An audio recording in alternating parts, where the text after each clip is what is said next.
here we're going to go ahead and adjust us some drum brakes. This one's kind of unique. This is on a Tacoma. Tacomas can throw you off because as we turn this side drum, it's turning the axle, which is going through the differential, and turning the other side too. So there's a little bit of technique here because it's hard to feel how tight this drum is separate from that drum, but we're going to do our best. Right now I'm just kind of feeling it like this, and I'm going to say this drum's a little bit loose. I mean, I could turn it more. If we really wanted to feel only this one, we'd have to take the drum off the other side. But I can get a pretty good idea right here, because even this little movement right here isn't turning the axle, so I'm really actually feeling the drum to the shoes. So to show you what we have to do to get it to adjust tighter, we're going to take this off. I'm going to set it down. And if you look in here real close, can you guys see good with the lighting? There's this adjuster wheel. Perfect. So if I want to adjust it, just watch what we do here. I'm going to try to turn it this way. See the clicks? That's getting tighter. If I need to loosen it, I could come in with my hand. I can remove that little lock tang, and I could push back the other way, and that would be looser. So let me get looser here. There's looser, going in that direction. So we can rough adjust it here and then put the drum on and see how it feels. But the better way, we can pop a little plug out of the back, and let's, Xenon, go ahead and grab that plug we took out. We've already taken this little service plug out of the back. Once we take this service plug out, I can get a screwdriver through the little hole that was in the backing plate. We pulled that service plug out. So watch what I can do with this little screwdriver. I could go right here,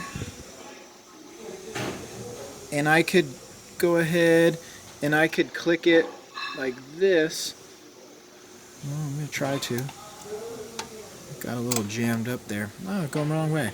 So this would be tighter right there, and I could do that with the drum on.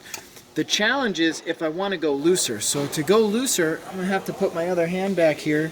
I'm going to put one little screwdriver or adjustment tool through, and I'm going to push on that tang, and then I'll put the second one in there, and it's hard to do both at the same time.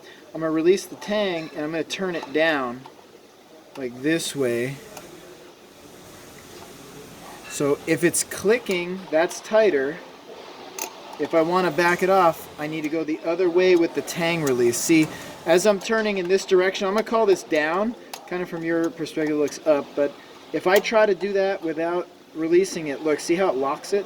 So this little device, that's its job. It's to make it so your brakes can't loosen up on their own. So I'm going to turn them down a little ways.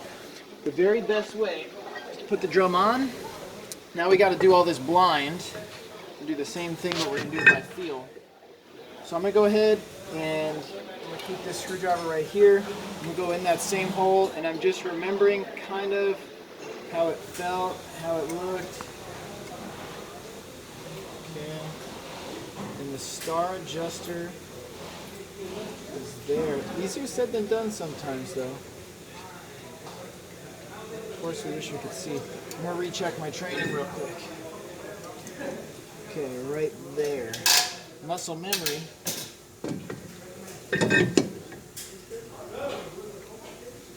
Just picture it. Can you picture it?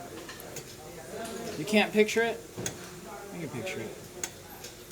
Okay, so once I get back on there, it can be a little tricky. I'm going to get that star adjuster. Release. It is tough, let me tell you. It'd be nice if it was on the bottom, but it's not. So let me borrow my light back. Sometimes you can see a little better from here too. It is a tough one. Okay.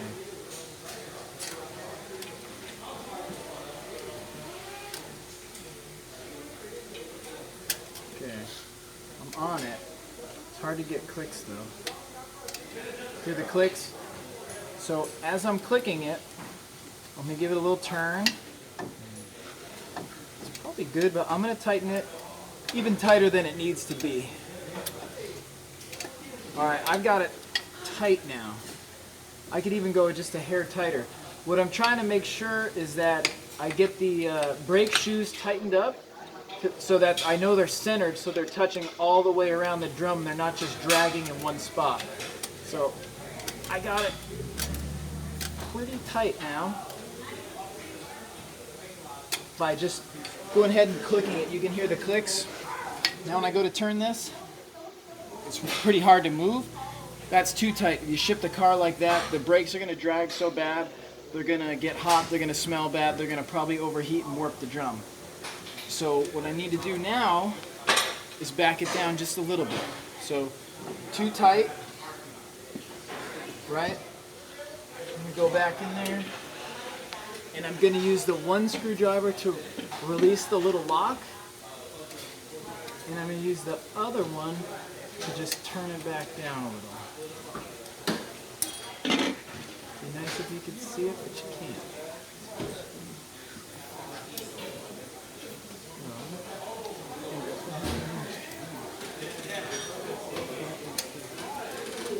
Okay, so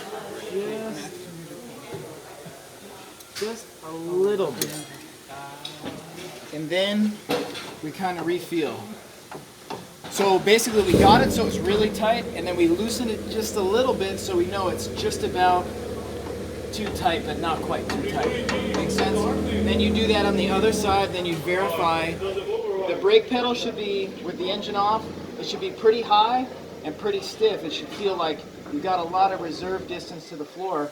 And it should also correct any parking brake concerns. So if they're saying the parking brake comes up too high, or if it's a pedal it goes too low to the floor, first you do these adjustments. And if then the brake pedal feels good, but let's say the hand brake is still too high, then you could actually do a cable adjustment. But you've got to do it in that order.